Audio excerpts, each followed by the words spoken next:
Hi, my name's Roger Brown and I'm here to teach you how to use the new iPhone 12 Pro Max to take professional standard images. You're probably wondering who I am.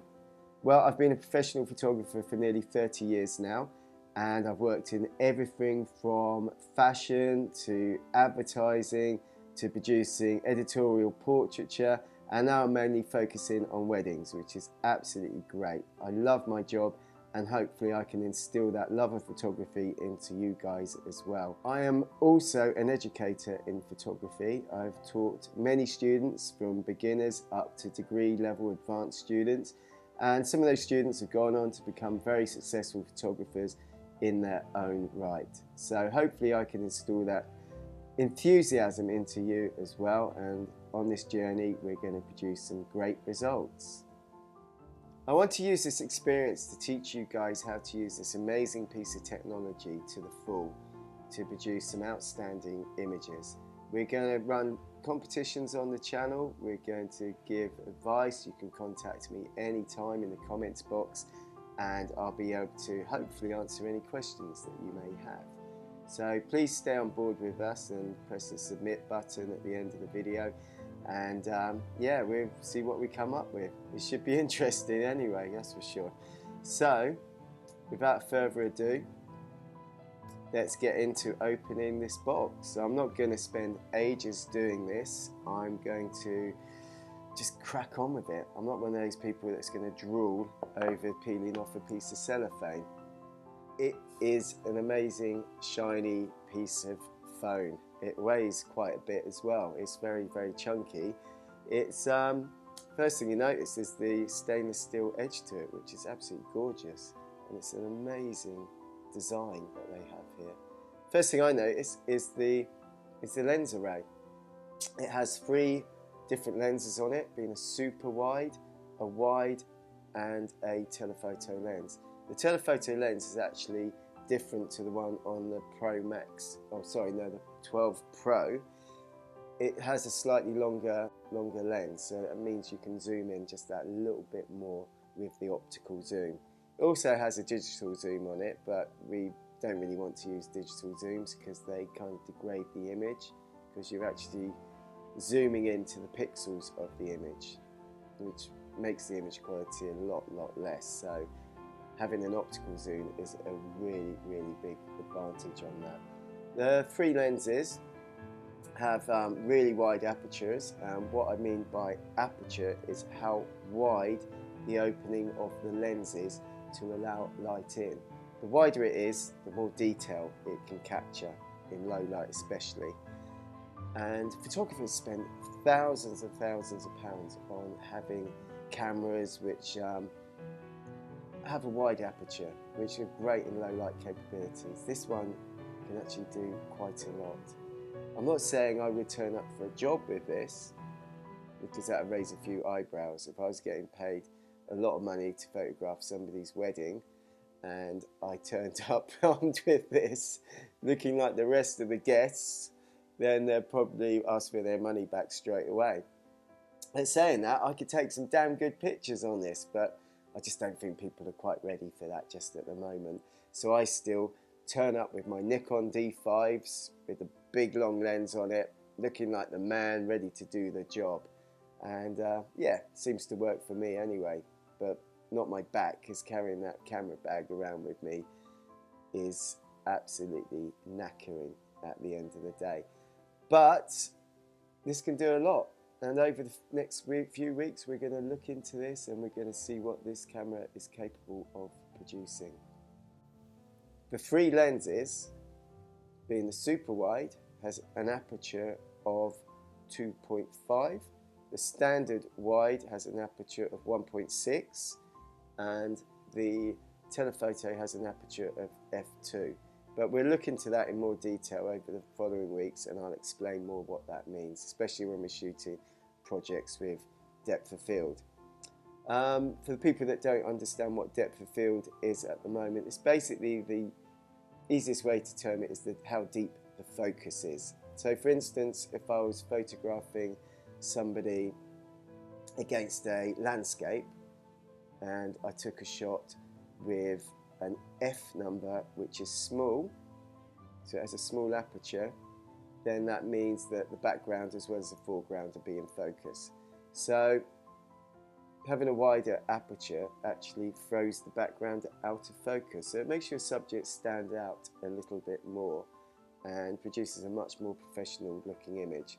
So having a large sensor in here, which is the largest one on any camera phone that's available, produces that effect more organically. You can produce it in the portrait mode, but it tends to look a little bit kind of muddy and a little bit fake to my eyes anyway. So, and we want to produce professional looking images here, guys, so let's try and be as professional as we can be with this piece of kit. It also has something which is called the ceramic shield, which means I can drop it from a great height, and it's 4 times stronger than the iPhone 11. It's also watertight up until 6 meters, so yeah, it's tough. I don't want to actually try that though, because this is my new phone and I'm absolutely dying to get into using this thing, so I can't wait to see what I can come up with this. I guess we'll see over the next few weeks. But yeah, I'm going to take care of it. I'm going to buy a nice expensive case for it, so it's kept all nice and shiny. Anyway, also it has what is called the A14 chip, which is the latest chip available from Apple, and combined with the software that Apple have, I think they call it the computational photography, that can produce images which really bring out all the details in the highlights as well as the shadow details, especially shooting in Apple RAW. RAW is something that is used by professional photographers. It's actually the file type that we produce after a picture is taken. So for instance, it has all the detail. So if you're editing in Photoshop, Lightroom or Capture One or any of the other, post-production software that is available, then you can really get in and manipulate that image, change the contrast, change the exposure. You can do so much more with it rather than just shooting what is referred to as a JPEG image, which discards a lot of the information. So if possible, always shoot on the RAW settings. And as I said before, in the following weeks we're going to go into the settings, show you how to set all of that up, and yeah, just start firing away, just start taking great images. What else can I tell you about it?